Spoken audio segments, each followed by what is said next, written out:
여호와는 나의 목자시니 내가 부족함이 없다고 해서 이스라엘 백성들이 목자라는 말에 대해서 너무 잘한다고 그랬죠. 그들은 전통적으로 하나님을 목자로 자기들을 양으로 표현해 왔어요. 특별히 출애굽 세대를 거쳐왔었잖아요. 하나님께서 애굽에서 그들을 어떻게 인도해내셨고 홍해를 어떻게 건너게 하셨고 광야 40년의 생활을 어떻게 살게 하셨는가 너무나도 잘 알지요. 그래서 하나님의 인도하심이 어떠한가.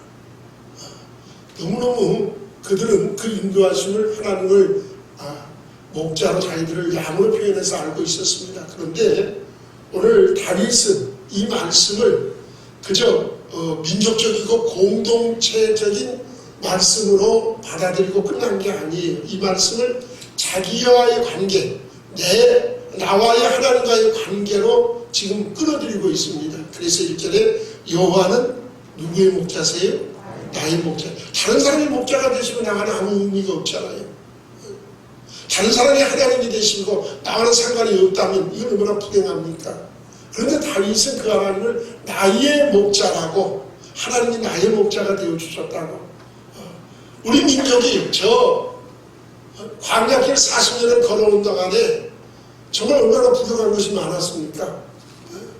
먹을 물도 없었지요. 먹을 양식도 없었지요. 얼마나 고통스러운 쉴 곳이 있었습니까? 무슨 풀이 나는 땅입니까?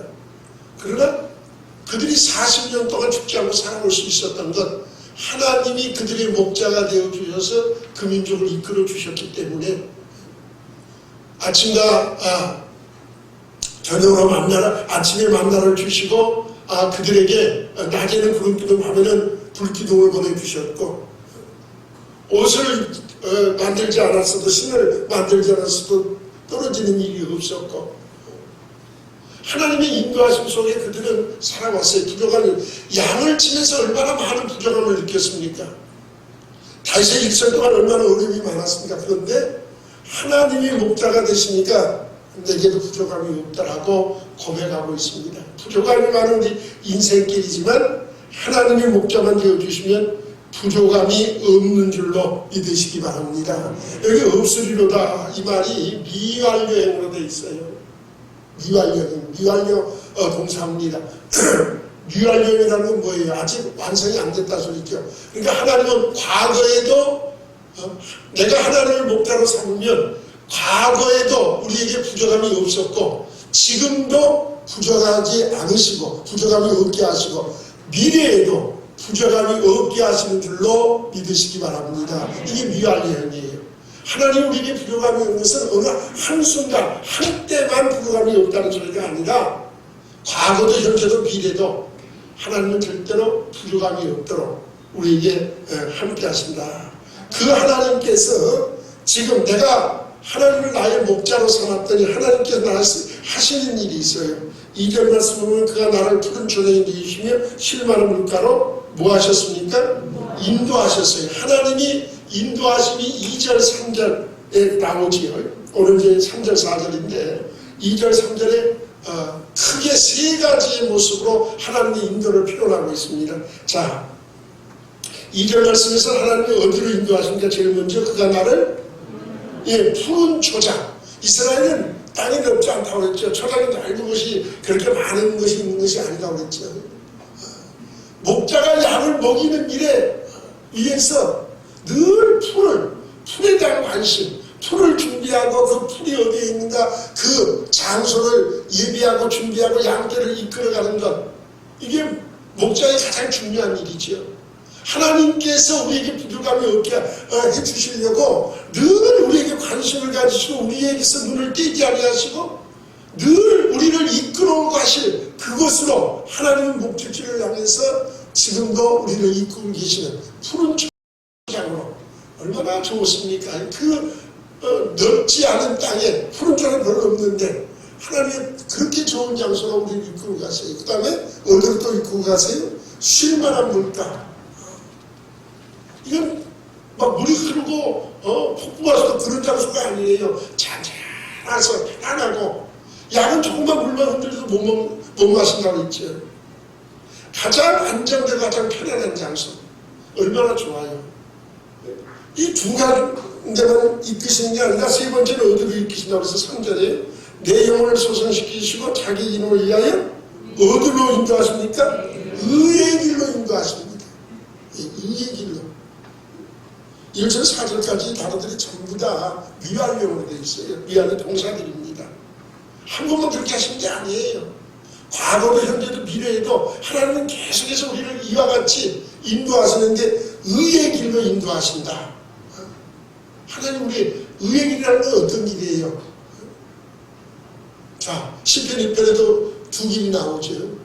의인의 길과 악인의 길. 하나님이 인정하시는 의인의 길, 망하는 악인의 길. 의의 길이라는 건 뭐예요? 이 이스라엘은 지금 광야가 땅이 많고 그러잖아요. 양들을 데리고 다니다 보면 그 좋은 풀을 찾기 위해서 깊은 웅덩이도 골짜기도 내려가야 되고 음침한 골짜기도 나오잖아요. 이런 양들이 길을 잃어버릴 수도 있고요. 길을 잘못 들어갈 수도 있어요. 우리가 길을 가다 보면 길이 있는 줄 알고 이 길이 괜찮고 좋은 길인 줄 알고 들어왔는데 길이 없네. 가끔 여름에 그런 일을 만나요. 교회에 있다 보면 어디서 차가 막 쏜사같이 내려와요. 이 길을 무슨 차가 저렇게 위험하게 왜 저렇게 쏜사같이 내려오나? 내려와서 교회 앞에서 깜짝 놀라고 막차를 돌려요. 여기 길 없어요? 길이 있는 줄 알고 내려왔다가 쏜사같이 달려가려고 내려왔는데 앞에 오니까 교회가 딱 버티고서 그 길이 없잖아요. 여기 길 없어요? 어디 가는 길 없어요? 그럼 물어야지 그때사. 그리고 여기 길 없다고 그러면 쏜사같이 도망갑니다. 길이 있는 줄 알고 왔다가 길이 끊어질 수도 있고 없어질 수도 있고 특별히 낭떠러기를 만날 수도 있고 그런 길이 아니라서요. 하나님 우리를 인도하시는 길은 의의 길, 바른 길, 우리가 편안하게 목적지에 도달할 수 있는 길, 그런 길로 우리를 인도하시는 줄로 믿으시기 바랍니다. 사실 1절, 2절의 말씀과 3절, 4절은 아주 극에서 극이에요. 1절, 2절에 푸른 초장 밝은 시내 까만 얼마나 편하게 느껴집니까? 그런데 3절 말씀 보면 완전히 3절, 4절 말씀 보면 그 환경이 바뀐 것 같죠. 내 영혼을 소생시키시고 그랬어요. 그 다음에 4절에 내가 어디로 가요? 사망의 음침한 골짜기로 다닐지라도 마치 내가 평안하고 편안해서 풀을 뜯고 그렇게 좋은 장소에 있었는데 갑자기 폭풍우가 불어오는 것 같아요. 태풍이 불어오는 것 같아요. 막 폭풍우가 불어오고 태풍이 불어와서 날씨가 막 변해버린 것 같은. 그래서 3절에 내 영혼을 소생시키시고, 이 말씀은 어떤 의미냐면 내가 사망의 음침한 골짜기로 다닌다는 말씀과 병행해서요. 이 사망의 음침한 골짜기라는 건 뭐예요? 죽음의 죽음의 그림자라는 소리예요. 죽음의 그림. 내가 지금 죽지는 않았지만 그때 꼭 죽을 뻔했어. 난 그때 죽는 줄 알았어. 그때는 살 소망이 조금도 없었고 살아난다는 것을 생각할 수도 없었는데 하나님께서 나를 살리셨어요. 우리 그런 경우들 있잖아요. 바울도 그런 경우들 많이 많았잖아요. 바울이 당했던 그 고난의 역사, 40에 하나 감염을 5번이나 맞고 3번 태장 맞고 2번 파산하고 얼마나 유로굴라라는 그 풍랑 속에서 다 죽은 줄 알았잖아요. 근데 바울이 기도할 때에 하나님께서 바울아 네가 가이사 앞에서 해야 되니까 이 사람들 내게 붙여준다. 그렇게 그 배에 있던 사람들 죽었다 살았잖아요. 이게 사망의 음침한 골짜기예요. 죽음의 그림자가 나를 둘러서 나는 죽었다 끝나버렸다. 그런데 그 속에서 살아나오는 것, 사망의 음침한 골짜기는 우리의 죽음의 그림자가 우리를 덮어버리는. 고린도서 1장에서도 바울이 그렇게 고백하죠. 형제들아 우리가 세상 환난을 너희가 알지 못하기를 원치 아니하나니 심한 고생을 받아 살 소망마저 끊어졌다고 했어요. 살 소망도 끊어졌다. 이게 사망의 음침한 골짜기입니다. 얼마나 많은 고통을 많이 당해봤으면 이제는 죽었다. 이제는 이번엔 못 벗어났다. 이게 사망의 음침한데 내 영혼을 그 속에서 소생시키셨다. 이건 그 목자 입장에서 지금 말하는 겁니다. 자, 양을 치다 보면 양을 노리는 사나운 짐승들, 어떻게 하든 양을 잡아먹겠다고 지금 숨어서 기다리고 있고 노리고 있는 짐승들이 있잖아요. 그런데 목자를 잘 따라서 그 보호를 받고 가야 되는데 꼭 양들 중에 삐져나가는 양들이 있어요. 그래서 길을 목자의 눈에서 벗어나서 갑자기 길을 잃어버리고 혼자 방황하거나 뒤집혀버리는, 양은 뒤집히면 못 일어난다. 그죠? 양은 뒤집히면 혼자 일어나지를 못한데 양이 이렇게 한번 넘어지면 그렇지 않지를 않는다는 거예요. 양은 한번 잘못해서 뒤로 뒤집히면 일어서지는 절대로 혼자서 못 일어선답니다. 그런데 그대로 놔두면 서너 시간 후에 양이 죽어버린대요. 가스가 차서 가스가 올라와서 살지를 못한답니다. 양은. 그러니까 이 양들 중에 꼭 그런 사고를 당하는 양들이 있어요. 자, 다윗이 3회상 17장 말씀 보면 블레셋의 싸움이 났을 때에, 블레셋과 싸움이 났을 때에 골리앗의 앞에서 아무도 싸울 사람도 벌벌 떨 때에 사울에게 내가 가서 싸우겠습니다. 저 하늘 받지 못한 사람이 감히 하나님의 백성을 살아계신 하나님을 모욕하는데 이거 보고 있을 수 없습니다. 사울이 보니까 아직도 모래, 야, 너 안 된다. 저 사람 전쟁이 아주 능한 사람이고 용사고 너는 이제 아주 어린 소년인데 상대가 안 된다. 너 아이고 네 마음은 좋으나 싸울 생각 말아라. 그랬더니 다윗이 뭐라고 고백합니까? 임금님, 제가 양을 치는 목동입니다. 양을 치다 보면 짐승들이 와서 양을 갖다가 잡아먹으려고 물고 갑니다. 곰이나 사자같이 그 무서운 짐승들이 양을 달려들어서 그 양을 잡아먹으면 종이 그때 내가 가만히 있지 않고 쫓아가서 큰 양 잡아먹은 곰이나 사자를 그냥 두들겨 패고 그 입을 찢고 거기서 그 양을 건져냅니다. 구해냅니다. 오늘 그 장면이 내 영혼을 소생시킨다는 장면이에요. 무슨 말인지 이해되시지요? 짐승의 밥이 되어서 지금 그 입에 물려 있어요. 그런데 다윗이 가서 그것을 막 그냥 두들겨 패고 그 입을 찢고 그 곰과 싸우고 사자와 싸워서 그 입을 찢고 거기서 양을 건져내요. 이 양은 완전 죽었다 살았잖아요. 소송함을 넣는 것이죠. 오늘 우리의 삶의 현장 속에 이런 일들을 만나는 게 얼마나 많습니까? 다윗은 이런 경험을 많이 해봤잖아요. 얼마나 죽 같은 고비들, 골리앗과 싸워서 이겼던 한다는 소리가 전쟁이고 돌아왔던 여자들이 노래 부르는 소리가 사울의 죽인 자는 천천히 다윗은 만만, 그 얘기했다고 사울이 그때부터 쫓아다니면서 죽이려고 드는데 피할 곳이 어디 있고 도망갈 곳이 어디. 나중엔 블레셋 땅까지 도망가야 했고 미친 척도 해야 됐고. 그런 고난감 겪어봤습니까? 30장 나서는 시글락 가서는 어땠어요? 겨우 피해서 왔더니 또 아말렉 사람들이 자기들의 그런 것들을 다 습격해서 사람들 다 잡아가고 불태우고 난리 났을 때에 다윗의 그렇게 따랐던 그 600명의 군인들도 돌을 들어서 다윗을 치자, 우리가 지금까지 다윗 따라도 이게 무슨 꼴이냐, 우리 가족 다 있고 차라리 다윗을 죽이자, 돌을 더 치려고 했어요. 얼마나 성경은 그렇게 표현합니다. 다윗이 큰데 궁금하였으나 그 하나님 여호와를 힘입고 용기를 얻었더라. 하나님을 힘입고, 하나님이 아니었으면 꼭 죽었어요.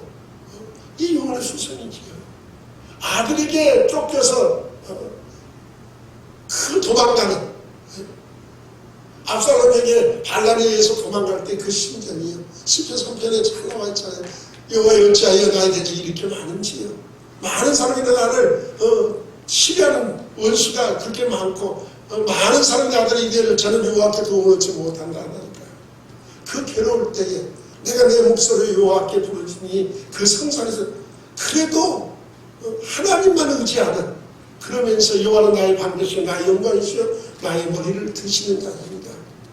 내가 5절 6절에 내가 누워 자고 쉬리니 내가 편히 누워 자고 쉬리 그게 무슨 잠이 오겠어요. 그런데 누워서 편히 쉬고 잤대요. 천만이 둘러 나를 지배할지라도 나는 두려워. 왜요? 하나님이 지키시니까. 하나님이 계시니까. 이것은 하나님을 목자로 이 경험입니다. 이 경험이 다윗을 그렇게 만들었어요. 이길 수 없고 견딜 수 없는 그 자리에서 내 영혼을 소생하는 양이주는 빠져나오지 못해요. 곰이나 사자에게 잡혀먹었는데 이거 어떻게 돼요? 근데 그 자리에서 그 입을 찢고 건져내냐. 우리가 막 이제 더 이상 어찌할 수 없고 이제 끝났습니다 하는 그 순간에 하나님의 손길을 우리를 꽉 붙드시고 거기서 건져내시고 끄집어내시는 그 역사. 이것이 영혼을 소생시키는 역사예요. 왜 이렇게 우리를 소생하고 왜 이렇게 우리를 인도하십니까? 왜 이런 길로 우리를 인도하십니까? 그 이유가 뭐라고 했어요? 자기 이름을 위하여 그랬어요. 하나님의 이름을 위해서. 하나님의 이름. 하나님의 이름이라는 것은 하나님의 대표지요. 하나님 자신. 하나님 전체 아니에요. 이름이라는 것은 그 사람의 전체 아닙니까? 하나님의 이름. 이사야 42장 8절이지요. 나는 여호와니 이는 내 이름이라. 나는 내 영광을 다른 자에게 내 찬송을 우상에게 주지 아니하리라. 하나님의 명예입니다. 하나님의 명예. 하나님의 이름은 하나님의 명예예요. 하나님은 결단코 하나님의 영광, 하나님의 명예를 빼앗기시는 분이 아니십니다.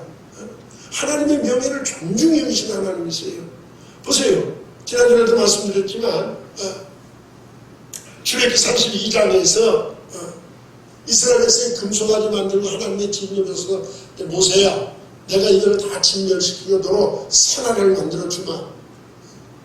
그랬을 때 모세가 하나님 앞에 기도한 기도의 내용이 뭐였습니까?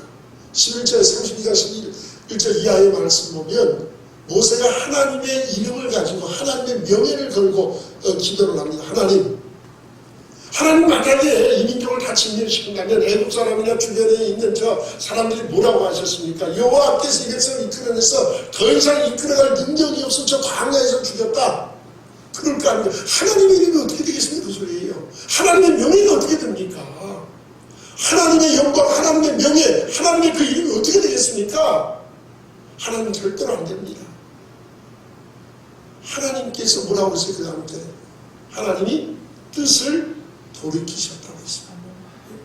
하나님의 이름의 영광. 예수님께서도 십자가를 아껴놓고도 기도하시면서 하나님의 이름의 영광, 하나님의 영광. 이 얼마나 이 일을 구하고 기도하셨어요.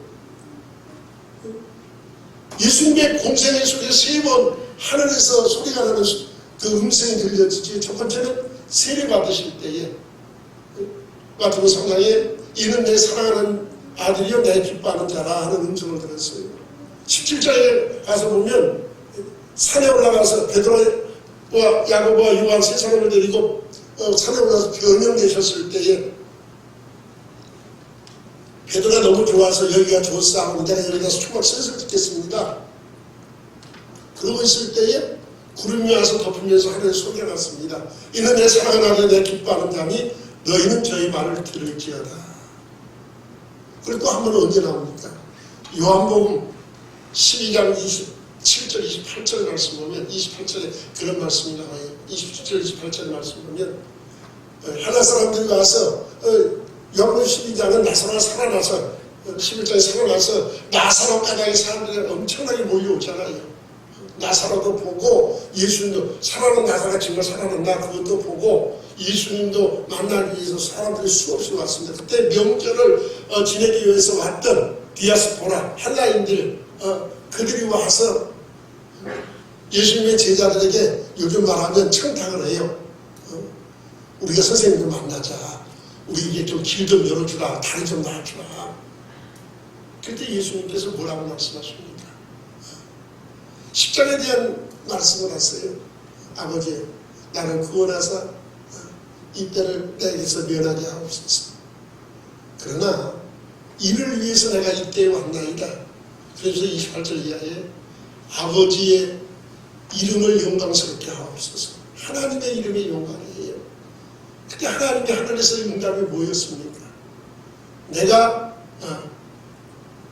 이미 영광스럽게 하였고 또 다시 영광스럽게 하리라. 이게 하나님의 응답입니다. 하늘 속에 났어요.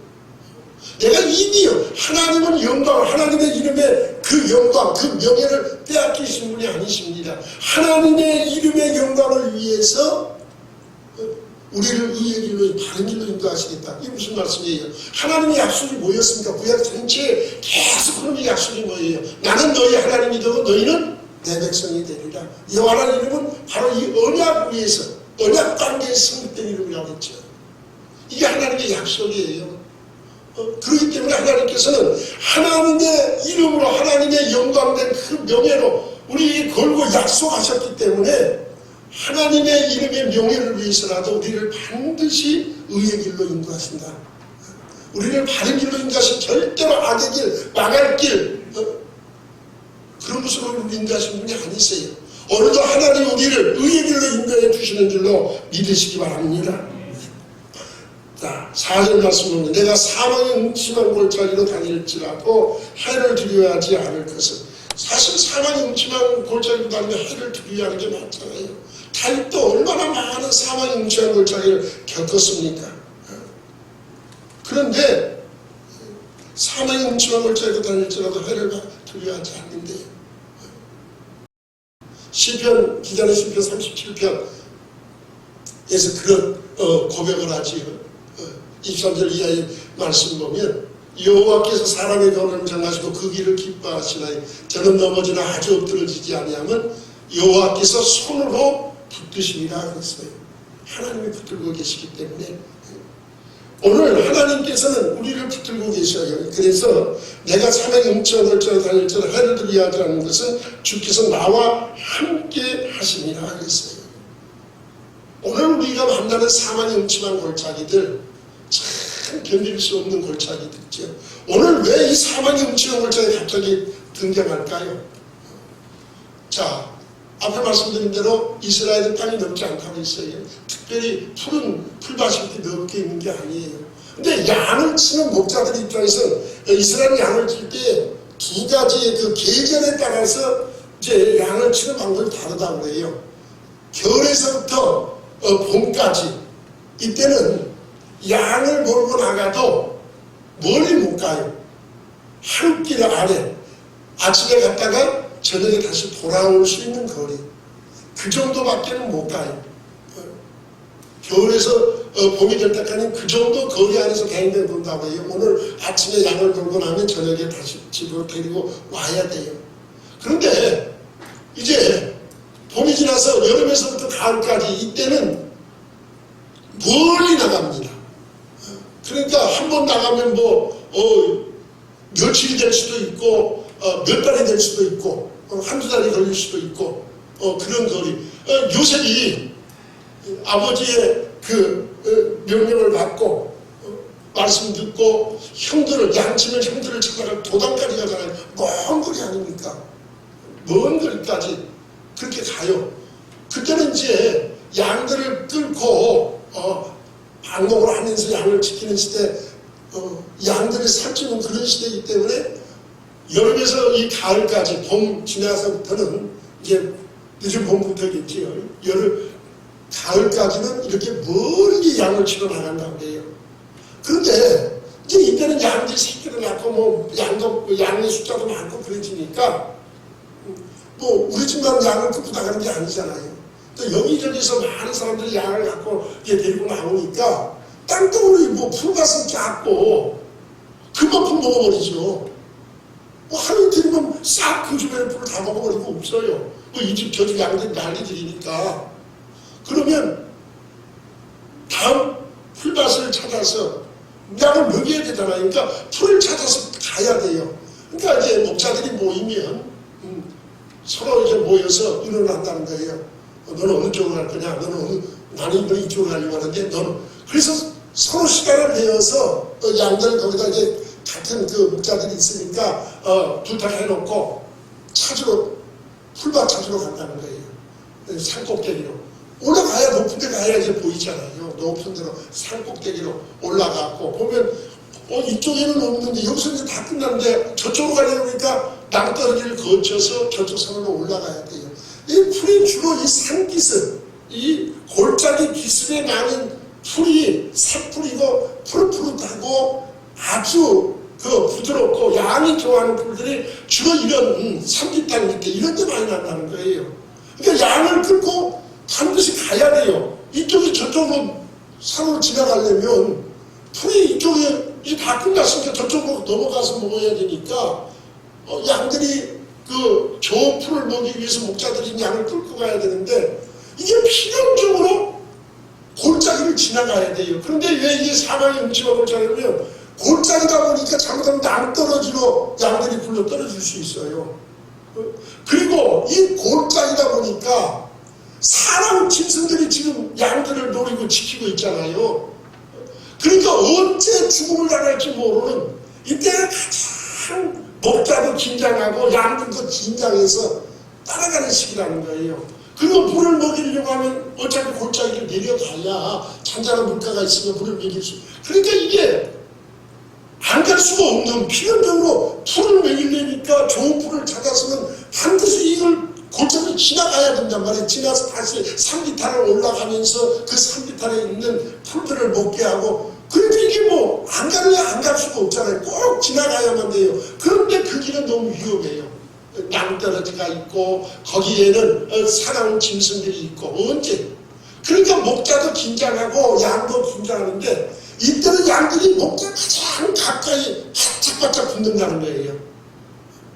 그래서 목자가 뭐 제대로 못 따라 얼굴 같으면 그냥 품에 안기도 하고 둘러 매기도 하고 어떻게 하든 양을 데리고 가야 되니까요. 그러니까 이게 어려운 상황에 음침한 골짜기지만 사실 이때 유익이 있다는 거예요. 이때 양과 목자의 관계가 가장 가까이 밀착되는 양의 숨소리를 듣고 목자의 숨소리를 들을 만큼 가까워지는 시기 제일 양과 목자가 친밀해지는 시간 제일 목자를 가까이 목자 바짝 붙어서 그 목자가 그냥 놓치면 죽으니까요. 양들도 벌써 자기들도 눈치가 있잖아요. 그리고 이때가 가장 훈련이 잘 된다는 이때에 그 약했던 양들이 튼튼해진다는 거예요. 이 산부터 오르락내리락 하고 이런 훈련을 통해서 양들이 살찌고 단단하고 그런 양으로 변모해야 한다는 거예요. 오늘 우리의 삶의 현장이 하나님께서 환난과 고난이라는 것을 우리에게서 면제시키지 않습니다. 성도 예수 믿는다고 환난 없습니까? 예수 믿는다고 고난 없습니까? 베드로전서 4장 12절 뭐라고 합니까? 사랑하는 자들아 너희를 시련하라고 하는 불시험을 이상한 일 당하는 것 같이 이상하게 여기지 말라고 했어요. 이상한 일 만나는 것 생각하지 말라고 해요. 우리에게 불시험 다 있다고요. 시험 없는 사람 없다고요. 그런데 이 시험의 때가 하나님과 가장 밀착할 수 있는 불신자와 성도의 차이가 뭡니까? 불신자는 이런 환난 앞에서 만나면 하나님이 어디 계셔? 하나님 살아계시면 어떻게 그럴 수가 있어? 하나님이 안 계시다고 부인합니다. 그런데 성도는 어떻게 해요? 하나님과 고난이어서 하나님 어찌하여 이러십니까? 하나님이여 이것을 통해서 나를 무엇을 깨닫게 하시기를 원하십니까? 하나님 이 고난과 환난의 순간 주님이 아니시면 내 힘으로 벗어날 수 없사오니 하나님 나를 붙들어 주시옵소서. 하나님으로부터 가까이 서는 때예요. 더 밀착하는 때예요. 그 일을 통해서 성도의 믿음이 키워져 갑니다. 이게 다른 것이죠. 오늘 이 사망의 음침한 골짜기가 그와 같다는 거예요. 이럴 때에 다윗이 이런 사망의 음침 죽을 뻔한 일이 한두 번입니까? 얼마나 많은 고난을 겪었어요. 그런데 그때 그가 느낀 건 뭐예요? 자, 내가 사망의 음침한 골짜기에 다닐 때는 해를 두려워하는데 두려워하지 않았대요. 왜 안 했습니까? 주께서 어떻게 하셨기 때문에요? 나와 함께 하셨기 때문에.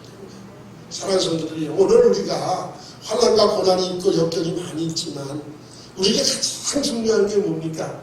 하나님이 나와 함께 하다는 확신을 가지면 두려워하지 않을 수 있는 줄로 믿으시기 바랍니다. 오늘 우리에게 중요한 것은 이 확신이 없다는 거예요. 하나님이 나와 함께 하신다는 확신이. 보세요. 야곱이 창세기 28장 말씀 보면 야곱이 형 에서를 피해서 어머니 말씀 듣고 저 외삼촌 집에 있는 하란으로 도망갑니다. 가다가 해가 뉘어지고 뭐 자기까지는 열심히 도망간다고 열심히 뒤도하더라고 뛰어갔겠지. 그랬는데 뭐 하루길 와봤자 얼마나 되겠어요. 형은 사냥꾼이란 말이에요. 언제 나를 와서 죽일 줄 모르는, 언제 형님이 나를 뒤쫓을 줄 모르는 위기입니다. 그냥 걸어만 날 살려라고 그냥 도망갔겠지. 그런데 밤이 뉘어 해가 지고 밤이 되었어요. 그래서 돈 하나 주워다가 얘기하면서 들어놓았는데 무슨 잠이 얼마나 왔겠어요. 이리 저저저 깨깨깨 그러다가 깜빡 잠이 들었을 때에 환상을 보고 꿈을 꿉니다. 그때 하나님께서 야곱을 찾아오셨어요. 그리고 뭐라고 약속하십니까? 창세기 28장 15절 이하의 말씀 보면 뭐라고 약속합니까? 내가 너와 함께 있어. 네가 어디로 가든지 너를 지키며 너를 이끌어 이 땅으로 돌아오게 할지라. 이게 하나님의 약속입니다. 내가 너와 함께 있겠다. 그리고 네가 어디로 가든 너를 지켜주겠다. 그리고 너를 다시 인도해서 이 땅으로 돌아오게 하겠다. 내가 너와 언약한 것을 다 이루기까지 너를 떠나지 않겠다. 하나님, 이게 약속이에요. 야곱이 이 말씀을 들었을 때 얼마나 기뻐했습니까? 이때 얼마나 신생그 용기였어요. 하나님이 나와 함께하고 계시구나. 이 도망가는 길에. 그래서 그가 일어나서 그것을 원래 이름이 루스라는 동네인데 그 이름을 베델로 바꿨어요. 그리고 하나님 앞에 주께서 나를 편안하게 이 땅으로 돌아오면 약속을 합니다. 하나님은 나의 하나님이 되실 것입니다. 내가 정한 11조를 드리겠습니다. 이것이 하나님의 전이 되겠습니다. 뭐 그런 약속이 왜 나온 거예요? 하나님이 나와 함께 하신다는 그 확신을 주셨을 때에 우리가 두렵고 놀랄 일이 있어서 많습니다. 그러나 하나님이 나와 함께 하신다는 것을 우리가 확신하고 사는 사람은 그 두려움에서 이기는 줄로 믿으시기 바랍니다. 그래서 다윗의 고백이 이렇게 나온 거예요. 여호와 나의 반드시 나의 영광이 내 머리를 드시는 게 아니다. 내가 편히 누워 자고 깨리니. 무슨 쫓고 도망가는 사람이 무슨 편히 누워 자고 깰 수 있겠어요? 무슨 잠이 온다고 편히 누워 잡니까? 주께서 나와 함께 하십니다. 이 믿음 때문에 편히 누워 자요. 아직 자기 죽다고 그냥 한꺼번에 군사가 달려들고 지금 자기 죽이려고 난리는데 거기서 두 다리 뻗고 잠이 온대요. 그 저택터에서. 어떻게 잠이 옵니까? 주께서 나와 함께 하시기 때문에. 그 확신이 자기에게 있기 때문에 천만인이 둘러나를 나를 치하여 할지라도 나는 두려워 절대로 흔들리지 않는다고. 왜? 하나님 나와 함께 계시니까. 이게 다윗의 고백이 이게 여기 오늘 10편 23편에서 고백된 이 고백들입니다. 그것이 자신의 속에 있기 때문에 절대로 나는 두려워하지 않겠다. 보세요. 하나님과 함께 하시면 우리가 믿고 이 확신만 가진다면 환난과 고난도 능히 이길 수 있는 줄로 믿으시기 바랍니다. 그 하나님이 나와 함께 하시는데 어떻게 함께 하십니까? 주의 지팡이와 막대기가 나를 안위하십니다. 나를 편안하게 해주세요. 내게 힘과 용기를 주세요. 주의 지팡이하면 지팡이는 뭐예요? 막대기는 그 양들을 지키기 위해서 악한 나쁜 짐승들, 그 사나운 짐승들이 오면 그걸로 때려서 싸우는 무기지요. 양을 지키기 위한 무기, 막대기. 양들을 인도할 때 양을 치면서 양을 가리키고 양을 갈라놓고 양을 이끌고 하는 인도하는 그것이 지팡이지요. 주의 지팡이와 막대기. 그 얼마나 하나님의 그 인도하심 내게 느껴질 때 얼마나 평안한지요. 폭풍과 불어서 짐승의 그 입에 들어가 있는 것 같은 인생 죽었다 끝났다 하는 그 순간에 주의 손이 와서 그 짐승을 찢어버리시고 거기서 나를 건져내시는 생명을 소성시키는 그 은혜의 역사. 사망의 음침한 골짜기가 나는 이제 끝났습니다. 다 끝입니다 하는 그 순간 그 속에도 음침한 골짜기에서도 주께서 주의 우리를 갖다 해받지 않도록 우리를 인도하시고 함께 하시고 나와 함께 하신다는 그 확신이, 그 자신감이 오늘 이것이 우리 속에 충만해질 때에, 이분이 나의 하나님이라는 것이 내게 확신적으로 믿어질 때에 이 험악한 세상을 이길 힘을 얻는 줄로 믿으시기 바랍니다.